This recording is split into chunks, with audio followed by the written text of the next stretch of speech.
Jesus is my Hai Sobat Muda, kita udah sampai nih sekarang. Tapi kira-kira Sobat Muda bisa tebak nggak kita sampai di mana? Ya, kita udah sampai di Gereja GPIB Immanuel Jakarta.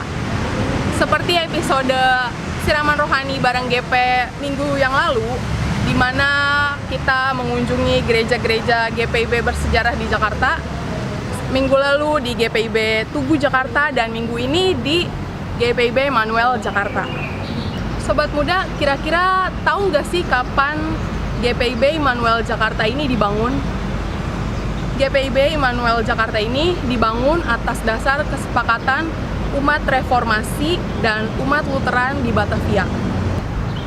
Pembangunan ini dimulai dari tahun 1834 dan akhirnya selesai di 24 Agustus 1839. Jadi Sobat Muda, gereja ini sudah bertahan 181 tahun loh. Lama sekali ya Sobat Muda. Sebelumnya gereja Immanuel Jakarta ini bernama Willemskirk untuk menghormati Raja Willem pertama, Raja Belanda periode 1813 sampai dengan 1840. Sobat Muda bisa lihat kan pilar-pilar bangunan ini? Pilar-pilar bangunan bergaya Eropa klasik ini adalah salah satu ciri khas Gereja GPIB Immanuel Jakarta. Mau tahu seperti apa? Yang lebih lanjut kita masuk ke dalam. Yuk kita lihat bangunan dan isi di dalam Gereja GPIB Immanuel Jakarta. Nah Sobat Muda, selain tadi ada salah satu ciri khas gereja GPIB Immanuel yaitu dengan pilar-pilarnya yang bergaya Eropa klasik. Ada juga nih salah satu lagi ciri gereja GPIB Immanuel yaitu pintunya yang menjulang tinggi dan megah ini. Yuk kita masuk ke dalam Sobat Muda. Bangunan ini dilengkapi dengan jendela-jendela besar dan kursi kayu yang melingkar.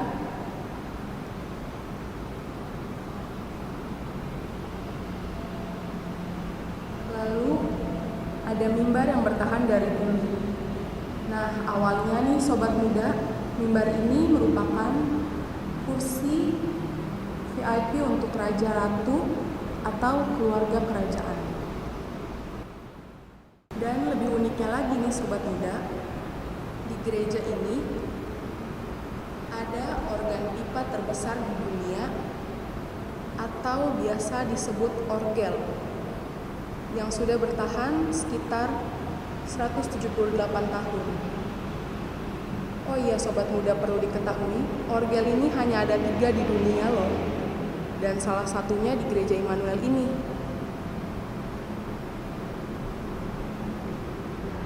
Nah, kita sudah melihat kan tadi bangunan Gereja GPIB Immanuel Jakarta ini. Dan perlu diketahui Sobat Muda bahwa Gereja GPIB Immanuel ini sudah ditetapkan sebagai cagar budaya pada tahun 1993. Dan itulah sejarah singkat mengenai GPIB Immanuel Jakarta. Sobat Muda, megah dan bertahannya bangunan Gereja GPIB Immanuel Jakarta ini itu semua karena campur tangan dan cinta kasih Allah. Sesuai dengan tema kita pada hari ini, kasih Allah yang menyelamatkan. Mau tahu apa maksudnya? Stay tune terus di sini bareng GP. Siraman Rohani bareng GP.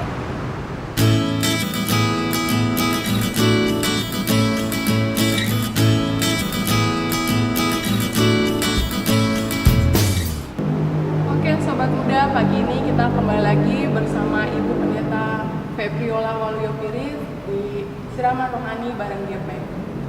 Selamat pagi Ibu, bagaimana kabarnya hari ini? Pagi juga Claudia, hari ini kabarnya senang sekali. Wow, puji Tuhan. Segar rasanya. Pagi soalnya. Jadi ada yang beda nih ya Bu, karena hari ini Siraman Rohani bersama GP-nya kita tidak di Gereja Petra, tapi kita di Gereja GPIB Immanuel Jakarta, di mana Gereja GPIB Immanuel Jakarta adalah salah satu gereja yang bersejarah Menurut Ibu bagaimana tentang Gereja Immanuel Jakarta yang diketahui? Sobat muda yang ada di rumah, GPIB Immanuel Jakarta ini termasuk salah satu cagar budaya yang dimiliki oleh negara kita, Indonesia. Dan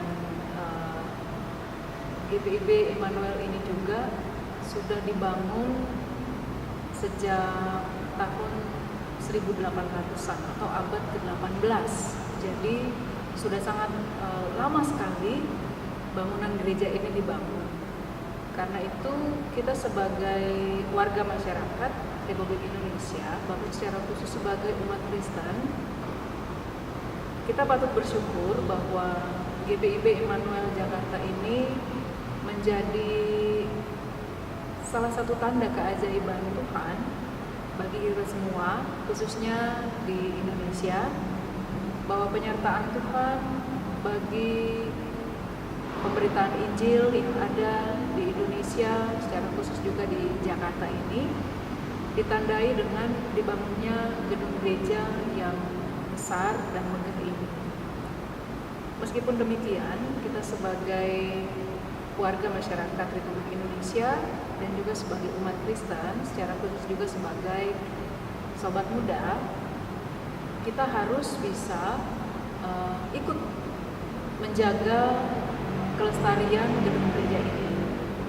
Dan kita pun patut bersyukur bahwa Tuhan menyatakan kasih dan keselamatannya untuk umat yang dikasihinya, terlebih khusus bagi kita sebagai warga masyarakat dan secara khusus sebagai anak-anak muda Kristen yang tidak hanya sekedar kita tahu bahwa gereja itu adalah tempat beribadahnya orang Kristen, tetapi kita juga bisa melihat bahwa ada pekerjaan Tuhan ketika Tuhan boleh menyatakan rencana dan keselamatannya melalui gereja yang dibangun, yang didirikan.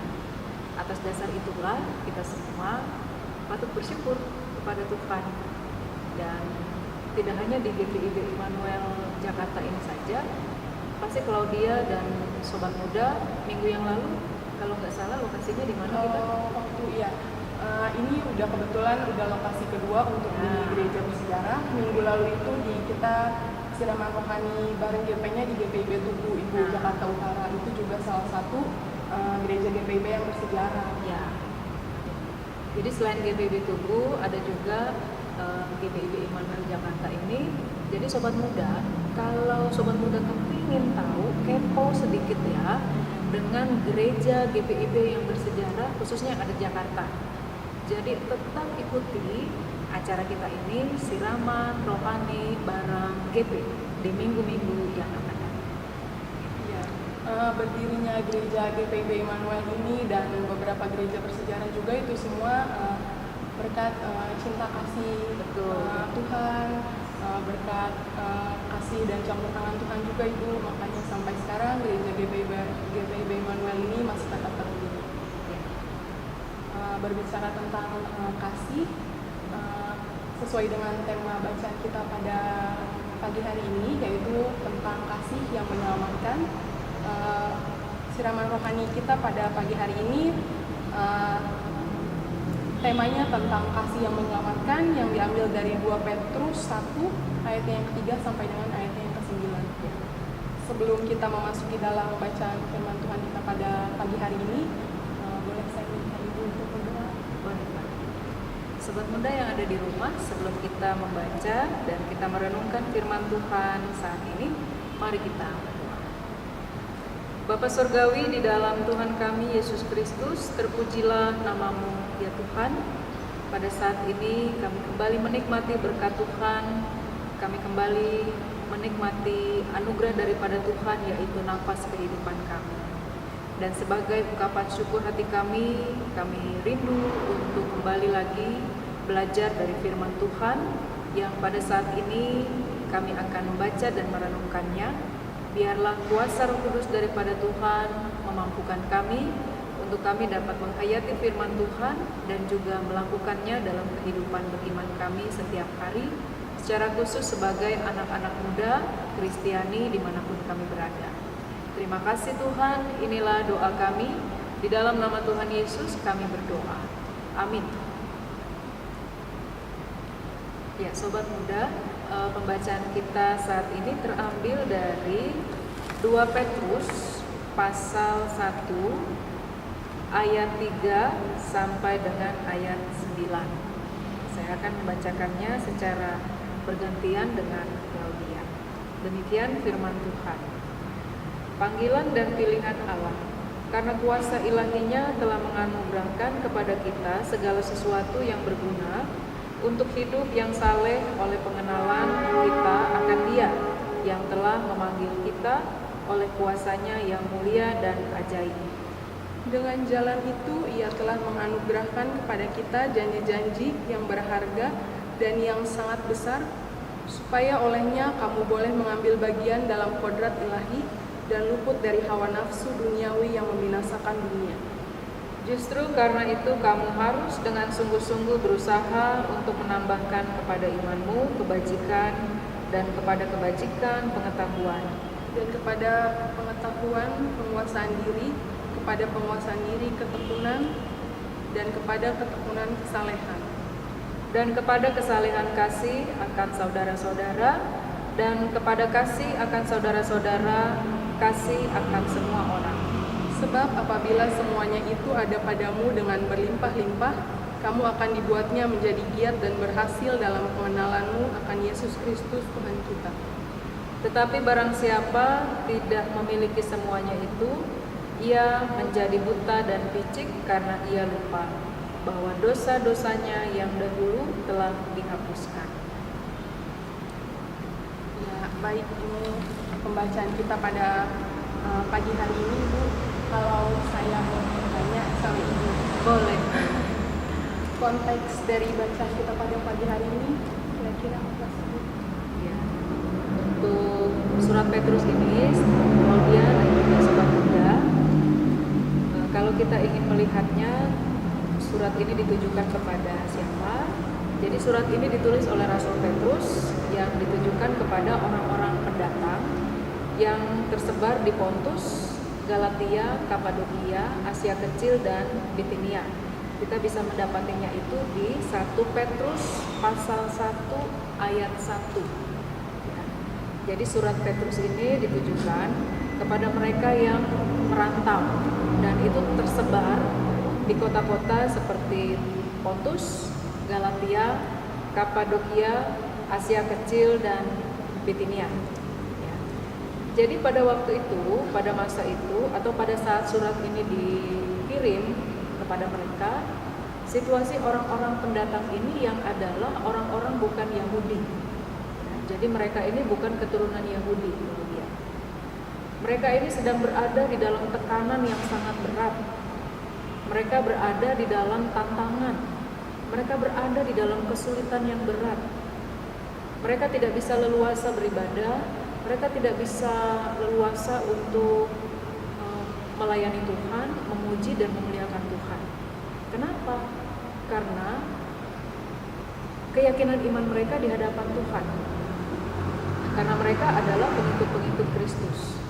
Karena pada saat itu Kekaisaran Romawi sangat-sangat melarang atau tidak mengizinkan pekabaran Injil Kristus itu tetap dilakukan.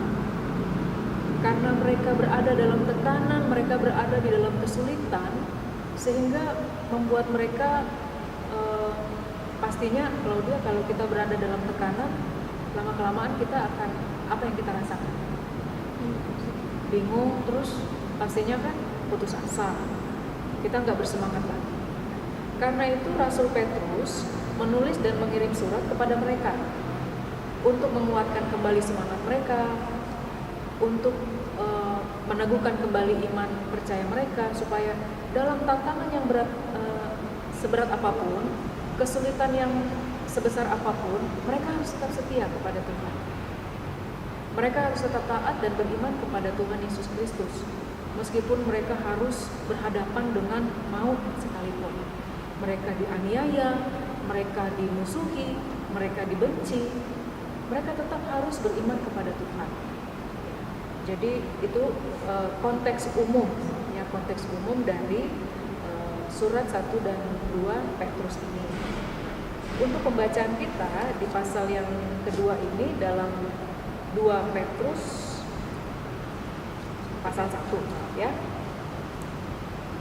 Petrus 2 Petrus pasal 1, ya, ayat 3 sampai dengan ayat 9 ini juga berkaitan dengan 1 Petrus pasal 1 tadi, bahwa setiap mereka yang dikatakan sebagai pengikut-pengikut Kristus, mereka ini adalah orang-orang yang telah dipanggil, orang-orang yang telah dipilih, dan orang-orang yang telah dikuduskan.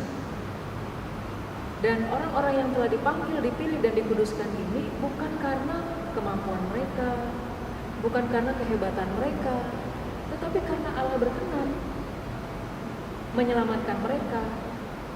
Allah berkenan untuk memberikan kehidupan yang kekal kepada mereka, anugerah bagi orang-orang yang tetap percaya kepada Tuhan. Ya, itu yang menjadi konteks atau latar belakang dari pembacaan kita saat ini. Kalau kita lihat judulnya, Sobat Muda dan juga Claudia, panggilan dan pilihan Allah. Panggilan dan pilihan Allah ini kepada siapa? Kepada setiap mereka yang tetap beriman dan juga percaya kepada Allah di dalam Tuhan Yesus Kristus. Karena itulah yang ingin disampaikan oleh Petrus di sini, secara khusus di ayat 3 sampai dengan ayat yang 9 yang tadi sudah kita baca, baik kita yang ada di sini maupun sobat muda yang ada di rumah. Rasul Petrus mau menyampaikan bahwa kasih setia daripada Tuhan Yesus Kristus itu dianugerahkan kepada setiap orang, tidak pilih-pilih. Khusus yang berasal dari suku ini, khusus yang orang kaya saja, atau orang yang berpendidikan, atau orang yang memiliki status sosial yang lebih tinggi daripada orang lain. Tidak.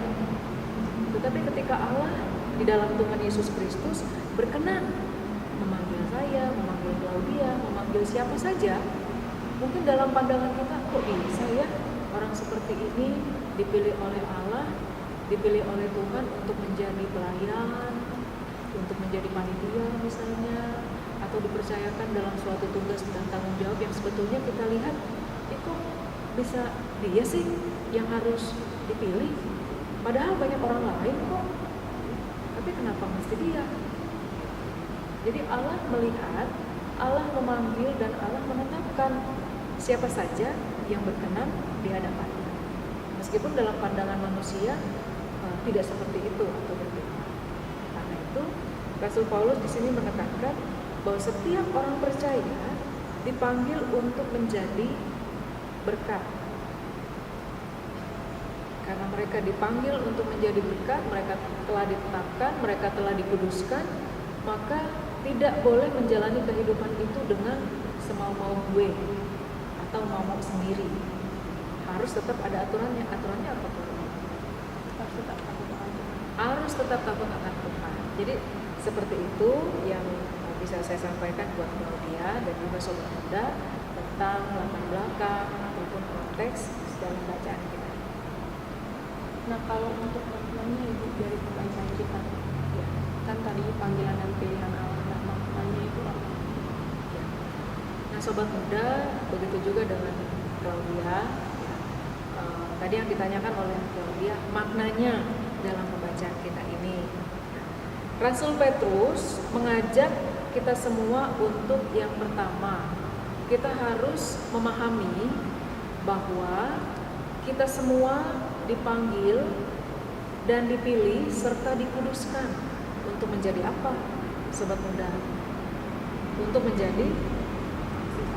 menjadi saksi-saksi Tuhan yang hidup, tentunya menjadi saksi-saksi Tuhan yang selalu melakukan apa yang berkenan dong di hadapan Tuhan. Dan karena kita telah memahami itu, maka kehidupan yang kita jalani harus benar-benar sesuai dengan firman Tuhan. Nah, menurut Claudia, kalau anak-anak muda itu kira-kira tantangan, pergumulan yang paling berat untuk bisa mentaati dan melakukan firman Tuhan itu apa? Tantangannya apa sih? Karena mungkin dari lingkungan pergaulan. Lingkungan pergaulan itu berarti dari luar diri kita ya. Nah, kalau dari dalam diri, Paling kayak egois. Masih egois. di dalam diri kita. Ya, saya nambahin juga ya karena saya juga pernah muda. Sekarang juga masih muda kok ya. Meskipun udah 1, 2, 3, 4, 10 ubannya kelihatan. Biasanya itu yang sering kali dilakukan ketika kita mau mematuhi mentaati firman Tuhan. Pertama adalah tadi ego, kedua malas. Kita udah mulai malas baca Alkitab, kita udah mulai malas mendengarkan firman Tuhan. Kenapa? Karena nggak sesuai dengan diri kita gitu. Oh, firman Tuhan bilangnya begini sih, sedangkan saya nggak bisa seperti itu. Masa Alkitab bilangnya kasihilah sesama manusia seperti dirimu sendiri, sedangkan saya ini sering disakiti gitu. Sedangkan orang lain yang sudah menyakiti saya, masa saya harus mengampuni dia? Masa saya harus menerima apa yang dilakukan? Ya kalau bisa dibalas juga dong. Ya, itu kan biasanya selalu dilakukan oleh anak-anak Sebagai muda. anak muda masih itu. Ya, egonya tuh masih ego tingkat ya. Jadi itu yang pertama ya, sobat muda dan juga Claudia, maknanya bahwa kita harus memahami. Setelah memahami lalu hayati bahwa kita ini dipanggil, dipilih dan dikuduskan oleh Tuhan hanya karena kasih karunia atau anugerah daripada Tuhan buat kita. Bukan karena kita pintar, bukan karena kita hebat, bukan karena kita punya pendidikan yang tinggi, makanya kita dipilih. Makanya kita dipanggil untuk melayani Tuhan, untuk dipercayakan melakukan segala tanggung jawab yang pada saat ini kita lakukan, tetapi karena kebaikan Tuhan, karena Tuhan yang baik. Kemudian makna yang kedua, sebagai anak-anak Tuhan yang mengasihi Tuhan Yesus, marilah kita juga melihat kebaikan-kebaikan Tuhan dalam kehidupan kita. Sekarang saya mau tanya sama Claudia. Claudia telah melihat kebaikan Tuhan yang seperti apa dalam kehidupan Claudia? Banyak sih ya kalau kebaikan Tuhan di dalam. Salah satu aja. Salah satunya ya masih bisa sampai seperti sekarang ini itu karena kebaikan Tuhan, karena Kebaikan kemurahan Tuhan. Di saat kayak gini juga kan, maksudnya wabah COVID ini kita dikasih kesehatan aja udah itu kemurahan dan kebaikan Tuhan banget gitu. Ya. Jadi sobat muda, menurut Claudia sampai saat ini Claudia masih tetap sehat, kuat dan bisa melakukan segala tanggung jawab itu karena kebaikan Tuhan. Tentunya sobat muda di rumah pastinya sama dong dengan Claudia dan juga saya. Banyak kebaikan-kebaikan yang Tuhan sudah nyatakan dalam kehidupan kita sehari-hari.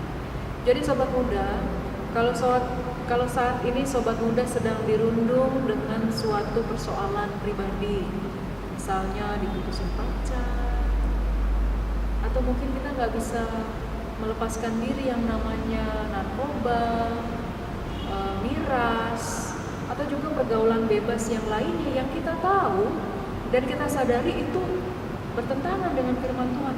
Masa orang-orang yang sudah dipilih dan dipanggil oleh Tuhan hidupnya nggak benar? Kan nggak bisa begitu, sobat muda. Ya. Jadi itu tadi yang pertama saya katakan, pahami lalu hayati bahwa saya dan kita semua sudah dipanggil, dipilih dan dikuduskan untuk menjadi berkat, untuk menjadi saksi. Jadi nggak boleh menjalani dan mengisi hari-hari kehidupan kita ini dengan sesuatu yang nggak benar. Betul nggak sobat muda? Dan yang kedua itu tadi bahwa karena Tuhan sudah mengasihi kita dan melakukan segala kebaikan dalam kehidupan kita, mau kita sadari dan kita akui atau tidak itu sobat muda, bahwa semuanya Tuhan berikan dalam kehidupan kita, termasuk orang tua kita, keluarga kita ya. Itu yang lebih internal kita ya, pribadi kita sudah melihat kebaikan Tuhan dalam kehidupan kita saat ini, napas hidup, kesehatan, kekuatan, bahkan meskipun saat ini di sekitar kita masih terus bergumul dengan COVID-19, tapi puji Tuhan, Tuhan masih tetap menjaga, melindungi kita, orang tua dan keluarga kita. kita juga telah melihat kebaikan Tuhan dengan adanya gereja ini. Dengan dibangunnya gereja yang bersejarah ini, GPIB yang sangat bersejarah ini, yang dibangun pada abad 18, abad 18 atau tahun 1800-an. Dan kita harus bersyukur pada saat kita melihat kebaikan Tuhan dengan adanya gereja ini. Tidak hanya didirikannya gereja ini, GPIB Immanuel Jakarta, tapi kita juga sebagai warga gereja GPIB Petra Jakarta Utara, kita juga bisa melihat betapa banyaknya kebaikan Tuhan yang dinyatakan lewat apa? Lewat proses pembangunan gedung gereja kita tentunya. Pembangunan lantai 3 gedung gereja Petra dan juga pembangunan gedung gereja di Bethesda. Bukankah itu semua kebaikan yang Tuhan telah nyatakan kepada kehidupan jemaat GPIB Petra Jakarta Utara? Betul kan Sobat Muda? Karena itu saya akan ulang kembali. Lalu jika demikian, kontribusi kita sebagai pemuda apa? Supaya kebaikan yang sudah Tuhan berikan buat kita melalui gerejanya ini senantiasa bisa terus kita pelihara dan kita lestarikan. Kontribusi seperti apa yang Sobat Muda bisa berikan? Lewat pelayanan, lewat kesaksian, lewat pekerjaan kita, maka nyatakan itu semua sebagai bentuk bahwa kita ini adalah orang-orang yang sudah dipanggil, yang sudah dipilih, yang sudah dikuduskan untuk menjadi berkat, sehingga kita pun juga harus mendukung setiap pelayanan dan kesaksian serta pembangunan gereja kita. Istimewa gedung gereja GPIB Immanuel ini. Saya, Claudia, dan tentunya kita semua yang adalah warga gereja GPIB Immanuel, warga gereja GPIB secara khusus, pasti sangat bangga kita bisa memiliki gedung gereja GPIB yang bersejarah di Jakarta. Ada juga di daerah-daerah lain seperti yang ada di Jawa, ataupun mungkin yang ada di Kalimantan, di Sumatera. GPIB juga punya banyak sekali gereja-gereja yang bersejarah yang perlu kita ketahui, yang perlu kita syukuri, bahwa itulah tanda keselamatan yang Tuhan berikan lewat gerejanya.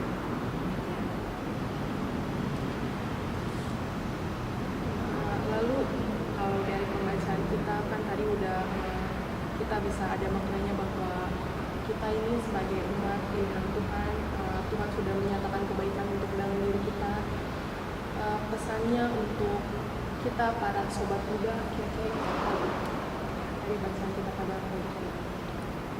Jadi untuk sobat muda, pesannya dari firman Tuhan yang telah kita renungkan bersama-sama, marilah kehadiran kita di tengah-tengah gereja menjadi alat kesaksian dan berkat Tuhan, agar tanda keselamatan dan kebaikan daripada Tuhan akan selalu dapat dialami dan dirasakan oleh semua orang.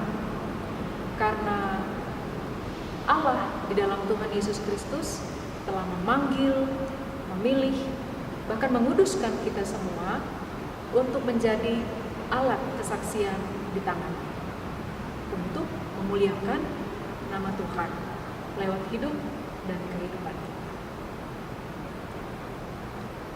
Ya, sobat muda, dari pembacaan kita pada pagi hari ini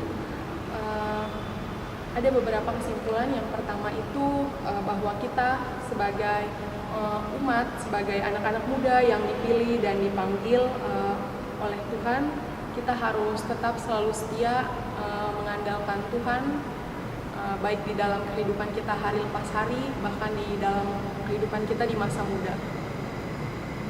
Bisa mungkin ada yang mau ditambahin?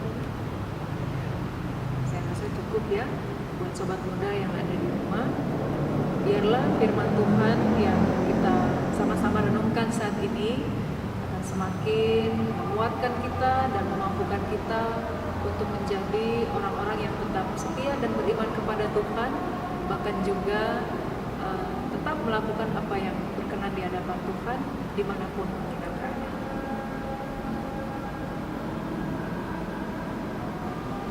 Udah, ya. Kira-kira Ibu tambahkan lagi atau sudah cukup? Baik, terima kasih untuk Ibu Pendeta Febiola untuk renungan singkatnya pada pagi hari ini. Sebelum kita menutupnya, saya mau minta Ibu untuk tutup di dalam doa. Sobat muda yang ada di rumah masing-masing, kita akan berdoa. Mari kita berdoa. Terima kasih ya Tuhan pada kesempatan pagi hari ini dalam persekutuan kami dalam acara siraman rohani bareng GP. Kami bersyukur ketika saat ini kami berada di dalam gedung gereja GPIB Immanuel Jakarta, dan kami kembali mensyukuri berkat Tuhan dan keselamatan yang Tuhan karuniakan kepada kami umat-Mu. Dan ketika kami juga bersama-sama membaca dan menghayati firman Tuhan yang mengingatkan kepada kami bahwa Tuhan Yesus telah berkorban dan menyerahkan hidup sehingga kami umat manusia yang berdosa memperoleh kehidupan yang kekal. Karena kematian dan kebangkitan Tuhan Yesus, maka kami beroleh keselamatan dan anugerah kehidupan yang berasal daripada Tuhan. Kami dipanggil, dipilih, ditetapkan, dan dikuduskan oleh Allah untuk menjadi alat kesaksian dan berkat Tuhan dimanapun kami berada. Biarlah firman Tuhan pada saat ini senantiasa dapat kami pahami dengan sungguh, dan kami juga dapat menyatakan firman Tuhan di tengah-tengah kehidupan kami hari lepas hari. Secara khusus kami sebagai anak-anak muda Kristiani, biarlah segala sesuatu yang baik dan berkenan di hadapan Tuhan itu yang dapat kami lakukan dalam kehidupan kami, meski banyak sekali tantangan demi tantangan yang seringkali datang menghadang dalam perjalanan kehidupan kami. Biarlah kami tetap menjadi anak-anak Tuhan yang tetap setia, beriman, dan selalu mengandalkan Tuhan dalam segala hal. Pada saat ini Tuhan, kami pun berdoa secara khusus bagi seluruh anggota gerakan pemuda yang pada saat ini boleh mengikuti acara ini dari rumah mereka masing-masing. Tuhan berkati dalam kehidupan mereka di masa muda. Biarlah mereka tetap menjadi anak-anak Tuhan yang selalu percaya dan mengandalkan kuasa dan pertolongan Tuhan di dalam hidup mereka. Begitu juga di dalam kehidupan mereka sehari-hari, dalam masa-masa muda mereka, ataupun juga dalam masa pendidikan yang saat ini masih mereka jalani Tuhan, baik di tingkat SMA, SMK, ataupun juga perguruan tinggi. Tuhan berkati mereka semua dalam kehidupan mereka, supaya mereka boleh meraih apa yang menjadi cita-cita mereka dan harapan kehidupan mereka. Bahkan kami juga berdoa bagi mereka yang pada saat ini berada dalam tugas pekerjaan. Biarlah di tempat mereka bekerja, Tuhan berkenan menjadikan mereka sebagai saluran berkat Tuhan, agar hanya nama Tuhan yang senantiasa dipuji dan dimuliakan melalui setiap kehidupan mereka yang tentunya berkenan di hadapan Tuhan. Begitupun kami berdoa bagi anggota gerakan pemuda yang sampai dengan saat ini mereka belum mendapatkan pekerjaan. Biarlah Tuhan memberkati mereka, Tuhan memberikan kekuatan iman sehingga mereka tetap yakin dan percaya dan pertolongan Tuhan selalu ada, menuntun dan bahkan memberikan yang terbaik dalam kehidupan mereka. Biarlah mereka tetap bersabar, bertekun di dalam doa, dan tetap beriman kepada Tuhan. Kami juga berdoa untuk orang tua mereka dalam kehidupan hari lepas hari. Biarlah Tuhan senantiasa menjaga, menopang, dan memberkati selalu. Kasih karunia daripada Tuhan biarlah senantiasa melingkupi seluruh anggota gerakan pemuda GPIB Petra Jakarta Utara.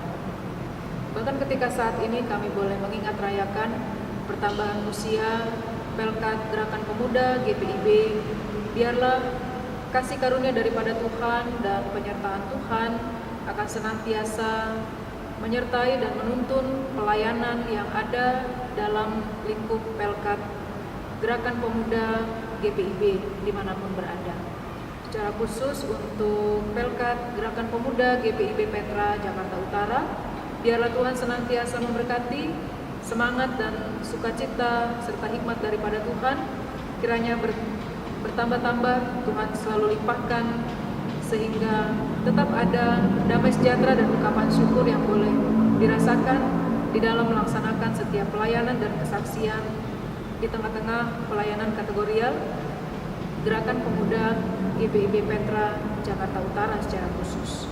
Tuhan berkati seluruh pengurus Gerakan Pemuda yang ada, baik tingkat jemaat maupun yang ada di sektor-sektor pelayanan. Tuhan berkati dalam setiap pelayanan yang boleh mereka persembahkan kepada Tuhan.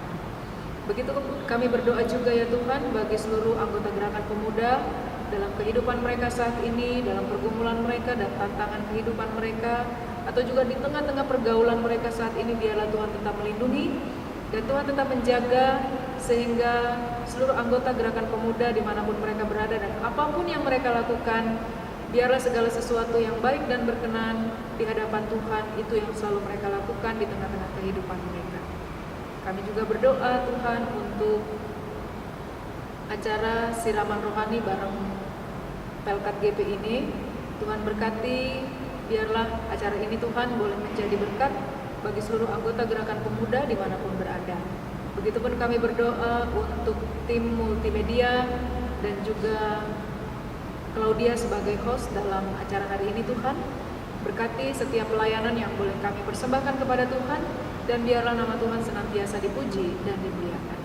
Terima kasih ya Tuhan, inilah doa kami, permohonan kami yang kami serahkan hanya di dalam nama Tuhan Yesus. Kami sudah berdoa dan mengucap syukur kepada Bapa di surga. Amin. Oke Sobat Muda, terima kasih untuk siraman rohani kita pada pagi hari ini. Sampai bertemu di siraman rohani bareng GP di minggu depan setiap hari Sabtu jam 9 pagi di YouTube Gerakan Pemuda Petra. Ya. Sobat Muda sudah nonton kan keseruan di episode pada hari ini. Semoga banyak pelajaran yang dapat Sobat Muda ambil dari siraman rohani bareng GP di episode kali ini. Jangan lupa like, comment, and share video ini. Dah, Tuhan Yesus berkati.